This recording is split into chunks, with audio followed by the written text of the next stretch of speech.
تمام مسلمانوں کا یہ متفقہ عقیدہ ہے اور اس کی بنیاد قرآن مجید پر ہے کہ آن حضرت صلی اللہ علیہ وآلہ وسلم خاتم النبیین ہیں اور آخری نبی ہیں۔ اب اس کے بعد جماعت احمدیہ حضرت مرزا صاحب کو جو نبی مانتی ہے، ایک ایسا عقیدہ ہے جو کہ کسی مسلمان کے لیے تسلیم قابل نہیں ہے۔ جی۔ اس کے متعلق تو میں بڑی تفصیلی روشنی بارہا ڈال چکا ہوں۔ پیچھے جو جلسہ ہوا تھا اس میں آخری جلسے کی تقریر ساری کی ساری اسی مضمون پر تھی، نہ آخری نہیں، اس سے پہلے جمعے کا خطبہ، اور اس کے علاوہ میری کیسٹس بری پڑی ہیں ان مضامین پر، انگریزی میں بھی اور اردو میں بھی۔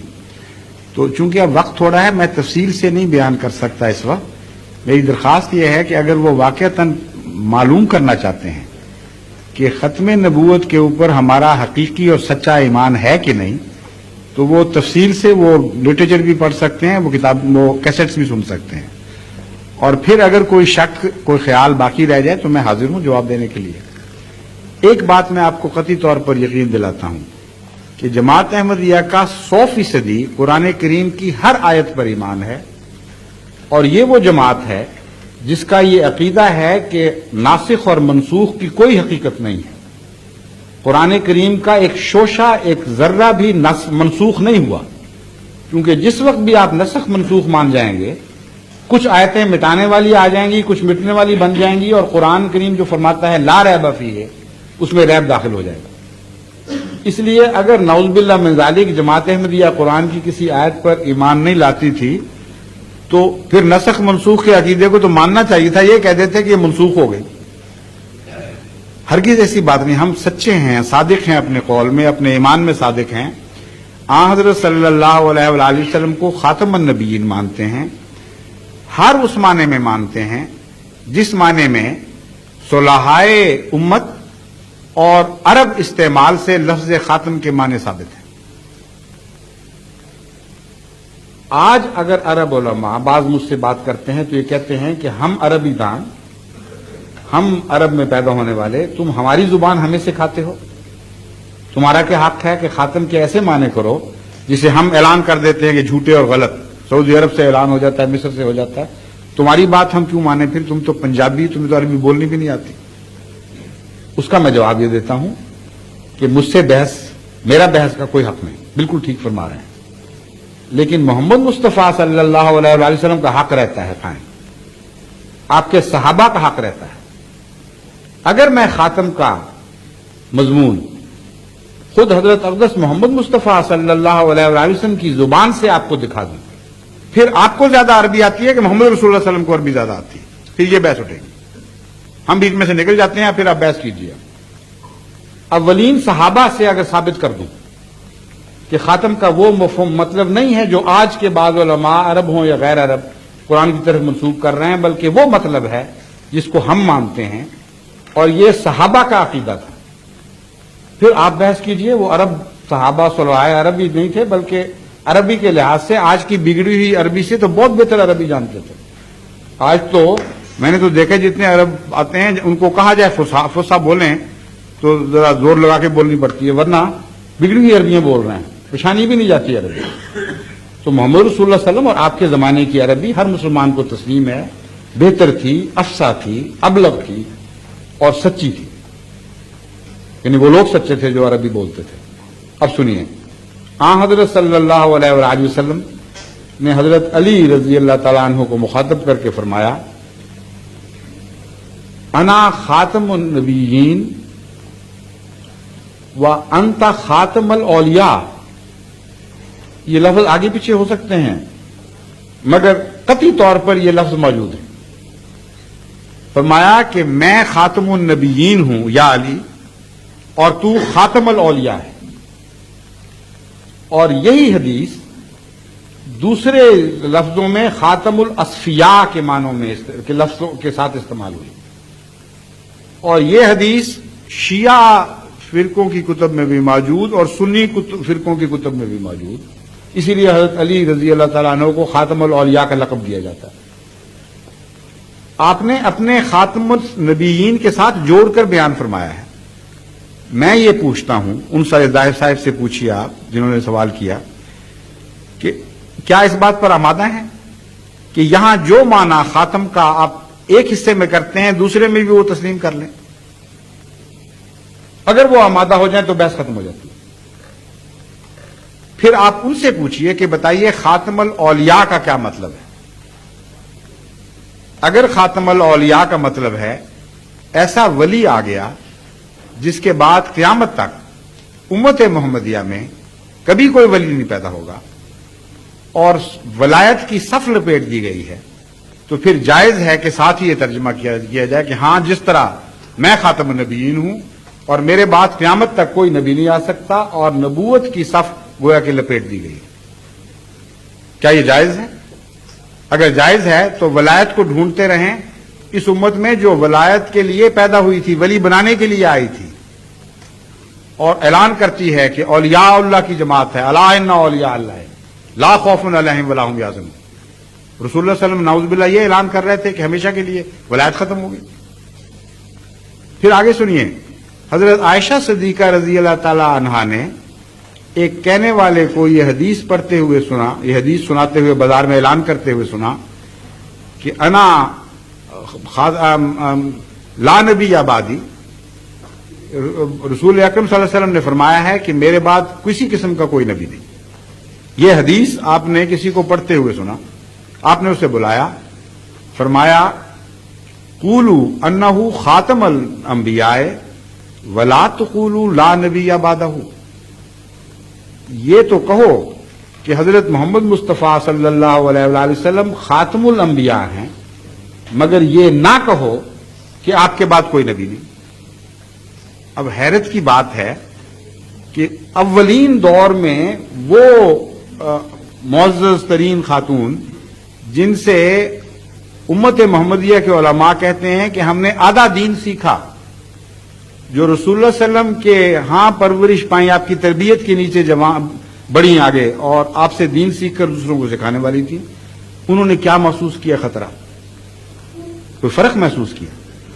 آگے چلیے، اسی دور کے عرب کلام کے محاورے کو دیکھیے، آپ حیران ہو جائیں گے یہ دیکھ کر کہ عرب تو خاتم کا لفظ بے دھڑک استعمال کرتے ہیں اور کسی اور معنی میں کرتے ہیں، زمانی لحاظ سے آخری میں نہیں کرتے۔ چنانچہ کہتے ہیں متنبی خاتم الشعراء تھا، کہتے ہیں ابو علی سینا خاتم الاطباء تھا، اور کوئی خاتم الحکماء بن گیا، کوئی اطباء بن گیا، کوئی خاتم الاولیاء ہو گیا۔ خاتم کا لفظ تو پھیلا پڑا ہے عرب استعمال میں۔ کیا یہ مطلب ہے کہ ابو علی سینا کے بعد کبھی کوئی طبیب پیدا نہیں ہوگا؟ کیا یہ مطلب ہے کہ متنبی کے بعد کوئی شاعر پیدا نہیں ہوگا؟ اگر تقویٰ سے کام لینا ہے، سمجھنے کی کوشش کرنی ہے تو تلاش تو کریں کیا مطلب ہے۔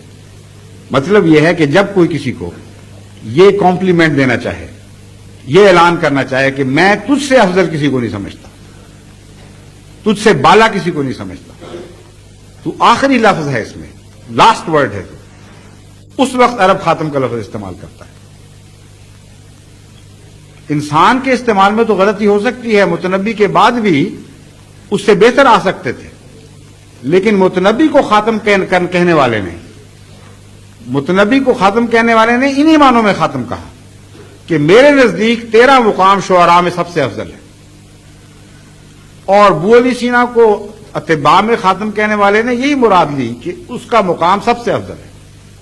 انسان جیسا کہ میں نے بیان کیا، نہ عالم الغیب، نہ اس کو ذاتی طور پر دل میں ڈوبنے کی طاقت، اس کو کیا پتا کہ کیسا ہے، مگر اللہ جب گواہی دیتا ہے، اور اللہ نے ایک بار گواہی دی ہے خاتم کی۔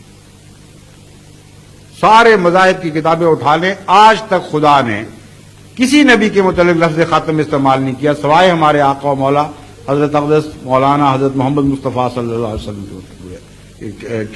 کے متعلق۔ فرمایا وہ خاتم النبیین ما کان محمد ابا احد من رجالکم ولکن رسول اللہ و خاتم النبیین۔ بس خدا نے فرمایا جو عالم الغیب ہے، جس نے نبوت بھیجی کہ کائنات میں جہاں جہاں بھی جتنے بھی نبی آئے ہیں، سب سے افضل، سب سے اعلیٰ حضرت اقدس محمد مصطفیٰ صلی اللہ علیہ وسلم۔ پھر عربوں کو اس بات پر بھی غور کرنا چاہیے کہ خاتم النبیین فرمایا ہے، خاتم النبوت تو نہیں فرمایا۔ خاتم النبیین، خاتم الشعراء، یہ اسم کی طرف مضاف ہو رہا ہے اور اسم مصدر کی طرف مضاف نہیں ہو رہا۔ کیا مطلب ہے؟ مطلب یہ ہے کہ جتنے بھی اس گروہ کے وجود ہیں ان گروہوں میں خاتم ہے۔ اب خاتم ہے کیا، اس کو جب آپ سمجھیں تو معاملہ اور بھی کھل جائے گا۔ خاتم انگوٹھی کو نہیں صرف کہتے، بلکہ ایسی انگوٹھی کو کہتے ہیں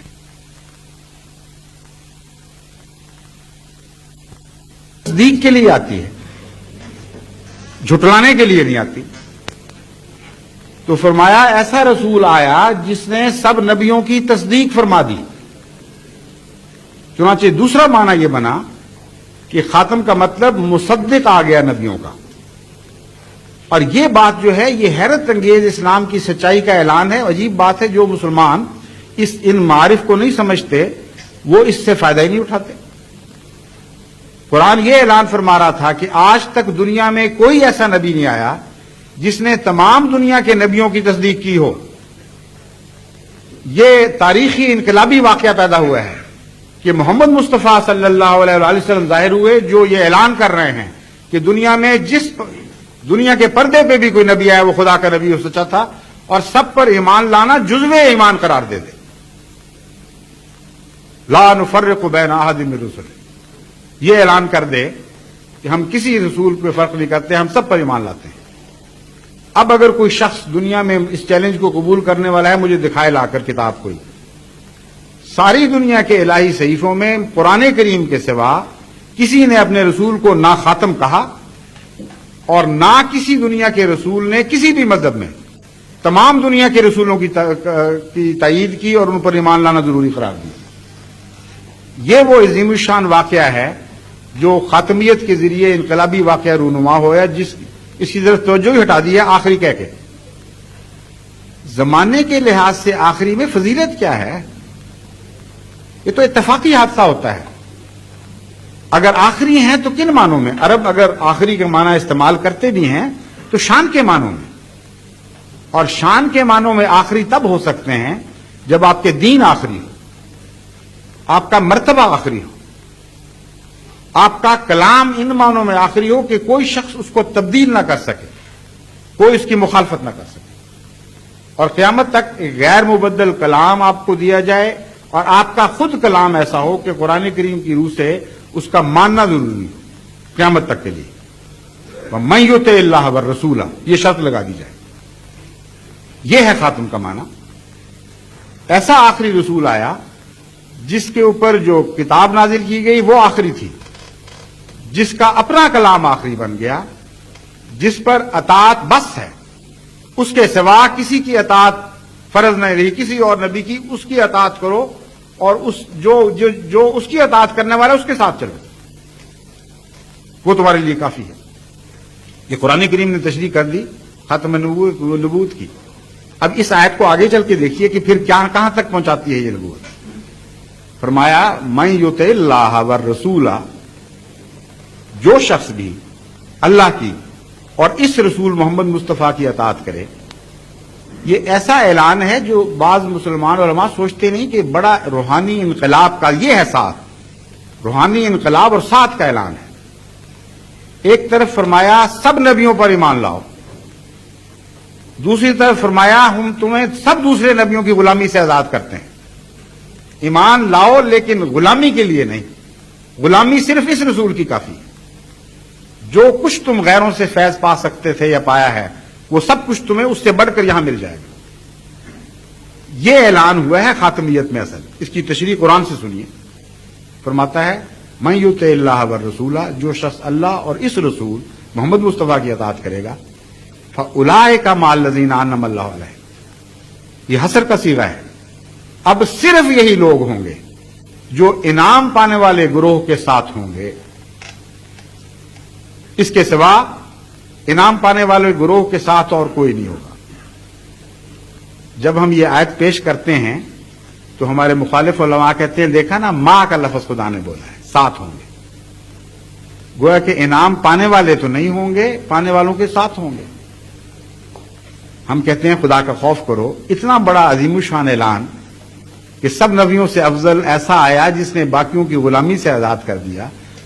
اس سے پہلے نبیوں کے ماننے والے تو انعام پانے والوں میں سے ہوتے تھے، اور یہ ساتھ ہوں گے۔ اس سے بڑا ظلم اور کیا ہو سکتا ہے؟ مگر ہم کہتے ہیں آگے تو چلو کیا لکھا ہے، آگے ماں نہیں دہرایا، ساتھ ہوں گے کا مطلب من بیانیہ کے ذریعے ظاہر فرمایا من النبیین والصدیقین والشہداء والصالحین وحسن اولئک رفیقا۔ ساتھ ہوں گے کا کیا مطلب ہے؟ نبیوں میں سے ہوں گے، صدیقوں میں سے ہوں گے، شہداء میں سے ہوں گے، اور صالحین میں سے ہوں گے، اور یہی لوگ ہیں جو بہترین رفیق ہیں۔ ہمارے مخالف علماء پھر بچنے کی کوشش کرتے ہیں، کہتے ہیں نہیں، بہترین رفیق پرانے تھے۔ اتنا ظلم ہے قرآن کریم پر اور رسول اللہ صلی اللہ علیہ وسلم کی امت پر کہ اندھیر ہے کہ ایمان لا کر اور سب سے افضل مان کر یہاں رفیق سے مراد پرانے رفیق کیوں لے رہے ہیں؟ کیا نعوذ باللہ امت محمدیہ کے لیے یہ فخر کی بات ہے کہ انہیں غیروں کی رفاقت نصیب ہو، یا یہ ان کے لیے فخر کی بات ہے کہ ان کو محمد رسول اللہ اور آپ کے ساتھیوں کی رفاقت نصیب ہو؟ یہ معنی قرآن سے ثابت ہیں کہ یہاں رفیق سے مراد، بہترین رفیق سے مراد غلامان محمد مصطفیٰ صلی اللہ علیہ وسلم ہیں، جو ان کے ذریعے انعام پانے والے ہیں۔ چنانچہ فرماتا ہے کنتم خیر امت اخرجت للناس تامرون الناس بالمعروف وتنہون عن المنکر۔ تم بہترین امت ہو، اس سے پہلے کبھی بہترین امت آئی نہیں، تو بہترین امت بہترین رفیق ہوگی یا ادنا امتیں بہترین رفیق ہوں گی؟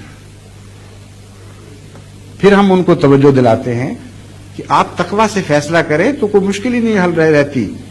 ماں کا لفظ ایک آپ کے لیے الجھن کا موجب بنا ہوا ہے۔ باقی عربی لغات کو چھوڑ دیجئے، قرآن سے میں ماں کا لفظ دکھاتا ہوں، اب بتائیے کہ کیا مطلب ہے اس کا؟ من ہے یا ساتھ ہے؟ مال غیر مراد ہے یا بیچ میں سے مراد ہے؟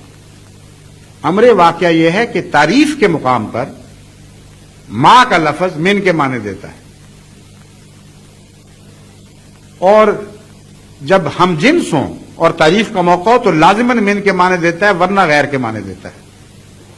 چنانچہ قرآن کریم فرماتا ہے کونوا مع الصادقین، اے مسلمانوں صادقوں کے ساتھ ہو جاؤ یا صادقوں میں سے ہو جاؤ۔ کیا معنی ہوگا؟ کونوا مع الصادقین لازماً من کا معنی ہے۔ پھر دعا سکھاتا ہے ربنا ولا توفنا، ربنا وتوفنا مع الابرار، توفنا مع الابرار، اے خدا ہماری جان قبض کر نیکوں کے ساتھ، یعنی جب نیک مر رہے ہوں تو ہمیں بھی مار دے، یا ایسی حالت میں کہ ہم نیکوں میں شمار ہو رہے ہوں۔ تو قرآن کا محاورہ تو اتنا کھولتا چلا جاتا ہے اس مضمون کو کہ کسی متقی کے لیے کوئی گنجائش رہتی ہی نہیں باقی۔ یہاں مدح کے مقام پر ما استعمال ہو رہا ہے، ایسے واقعہ کی جزا کے طور پر استعمال ہو رہا ہے جو اس سے پہلے رسول اللہ صلی اللہ علیہ وسلم کی بعثت سے پہلے کبھی رونما نہیں ہوا تھا۔ یعنی ایسا رسول آ گیا جس نے دوسرے رسولوں کی اطاعت سے آزاد کر دیا۔ اس لیے نہیں کہ انعام کم کیے، قرآن فرماتا ہے اس لیے کہ سارے انعام اکٹھے کر دیے، اپنے در سے وہ انعام جاری کیے جو دوسروں کے دروں سے ڈھونڈنے پڑتے تھے۔ ان کو خوشخبری دے رہا ہے فاولئک مع الذین، دیٹ از، اس کا مطلب یہ ہے اولئک من النبیین، شک کو دور کرنے کے لیے ساتھ فرما دیا من النبیین والصدیقین والشہداء والصالحین۔ تو خاتم کی تشریح آپ قرآن سے کیجئے، خاتم کی تشریح حضرت محمد مصطفیٰ صلی اللہ علیہ وآلہ وسلم کے ارشاد سے کیجئے، خاتم کی تشریح عربوں کے استعمال سے اور صحابہ کے استعمال سے کیجئے، مضمون کھلتا چلا جاتا ہے۔ یہ خاتم کا معنی بہترین، سب سے اعلیٰ، سب سے زیادہ فیض رساں، فیض کو بند کرنے والا نہیں بلکہ فیض کو جاری کرنے والا ہے۔ دوسروں کا خاتم ہے، اپنا خاتم نہیں، یہ غور نہیں کرتے لوگ۔ قاتل اگر اس خاتم کو اس میں فائل کے طور پر لیں تو خاتم بھی پڑھتے ہیں، اس لیے لوگ ختم کا معنی نکالتے ہیں۔ تو قاتل اپنی خودکشی تو نہیں کیا کرتا، قاتل غیروں کا قتل کرتا ہے۔ تو ان معنوں میں یہ مضمون سورہ نساء کی اس آیت کے ساتھ بالکل مطابقت کھاتا ہے کہ تمام دیگر انبیاء کا فیض ختم کر دیا اور اپنا فیض جاری فرمایا، ختم نہیں کیا۔ عرب تو ایسی باتیں نہیں کرتے، زیادہ بہتر عرب یہ جو سمجھتے ہیں، لیکن ہمارے پاکستانی علماء بعض مثالیں دیتے ہیں، کہتے ہیں ختم کا مطلب مک گیا، مکا چھڈیا، یعنی بالکل ختم ہی کر کے رکھ دیا، کچھ نہیں چھوڑا باقی۔ اور تم کہتے ہو یہ آ گیا مرزا صاحب آ گئے، یہ کس طرح بچ گیا اس قیمے میں سے جو رسول اللہ صلی اللہ علیہ وسلم نے کر دیا اور ختم کر کے چھوڑ دیا؟ ایسی مذہب کا خیز باتیں دین کی طرف منسوخ کرتے ہیں، تعجب ہوتا ہے۔ ایک دفعہ ایک مولوی صاحب میرے پاس ایسے تشریف لائے، میں نے کہا بہت اچھا آپ کر لیں مانے، میں ثابت کرتا ہوں کہ اس ختم پر بھی آپ ایمان نہیں لاتے، میں ایمان لاتا ہوں۔ کہتے کس طرح؟ میں نے کہا ختم کس طرح کیا نبیوں کو؟ مار دیا جان سے یا فیض ختم کیا؟ چکر میں پڑ گئے۔ میں نے کہا میں بتاتا ہوں، جان سے مار دیا اگر آپ کہتے ہیں تو آپ کے عقیدے کے مطابق، میرے عقیدے کے مطابق نہیں، سارے نبی مر چکے تھے سوائے عیسیٰ علیہ السلام کے۔ ٹیسٹ کیس تھا، اگر جسمانی طور پر ختم کرنے والے تھے تو عیسیٰ کو کیوں نہ مارا؟ کیا یہ خاتمیت زمین تک محدود تھی؟ حالانکہ خود سارے علماء مانتے ہیں کہ اس خاتمیت کا تعلق، چونکہ آپ عالمین کے لیے رحمت ہیں، اس لیے آپ کی خاتمیت بھی عالم پر حاوی ہے، تو وہاں کیوں نہ پہنچی خاتمیت؟ عیسیٰ کو کیوں نہ جان سے مار دیا؟ ایک عقیدہ آپ نے مان لیا کہ جسمانی خاتم نہیں تھے، میں کہتا ہوں خاتم تھے، میں کہتا ہوں ایک بھی نبی زندہ نہیں تھا اس وقت، ساری کائنات میں نہ زمین پر نہ آسمان پر اس وقت کوئی زندہ نبی موجود نہیں تھا جسم سمیت۔ میں خاتم مانتا ہوں کہ آپ خاتم مانتے ہیں۔ پھر میں نے کہا روحانی فیض لے لیجئے۔ آپ کہتے ہیں امت محمدیہ مر رہی ہوگی، آخری سانس لے رہی ہوگی، اس وقت امام مہدی اکیلے سے اصلاح نہیں ہو سکے گی، ابھی تک کوئی انقلاب برپا نہیں ہوگا، لیکن جب مسیح آسمان سے نازل ہوگا، جس کو قرآن کریم فرماتا ہے رسول الی بنی اسرائیل، وہ ایک چھوٹے سے پرانے زمانے کی قوم، چھوٹی قوم کے لیے تھا، یعنی اسرائیل کی طرف بھیجا گیا تھا، وہ نازل ہوگا اور اس کا فیض ساری امت محمدیہ کو پہنچے گا۔ فیض کس طرح ختم کیا؟ پھر ایک رسول باقی رہا جس کا فیض پہنچایا اور اس کی غلامی میں دوبارہ داخل کر دیا امت کو۔ پہلے فرمایا تھا کہ من یطع اللہ والرسول، اب اللہ کے اور اس رسول کے سوا کوئی ضرورت نہیں ہے غلامی کی۔ پھر رسول گویا کہ نعوذ باللہ من ذالک، اس عقیدے کے مطابق ایک طرف آپ کی خاتمیت فیض کے معنوں میں ختم کی خود مولویوں نے، اور پھر یہ کہا کہ اس آیت کو بھی ختم کر دیا ساتھ، کیونکہ اس کا بھی خاتمیت سے ہی تعلق ہے کہ اب مسیح کی اطاعت کے بغیر چارہ نہیں رہے گا۔ اور تمام مسلمان علماء یقین رکھتے ہیں، آج پوچھ کے دیکھ لیجئے، ان کا ایمان کا جز بن گیا ہے کہ جب مسیح نازل ہوگا اس پر ایمان لانا ضروری ہوگا اور اس کی اطاعت کرنا ضروری ہوگا۔ کچھ بھی نہیں چھوڑا، نہ قرآن کا مضمون باقی رہنے دیا، نہ کوئی اور عقل کا مضمون باقی رہنے دیا، ہر مضمون کو تو یہ صاف کر گئے ہیں، اور الزام ہم پر ہے جو سب سے زیادہ عاشق محمد مصطفیٰ صلی اللہ علیہ وسلم ہے، ہر معنوں میں خاتم ماننے والے کہ تم خاتم نہیں مانتے۔ اسلام سے نہ بھاگو، راہ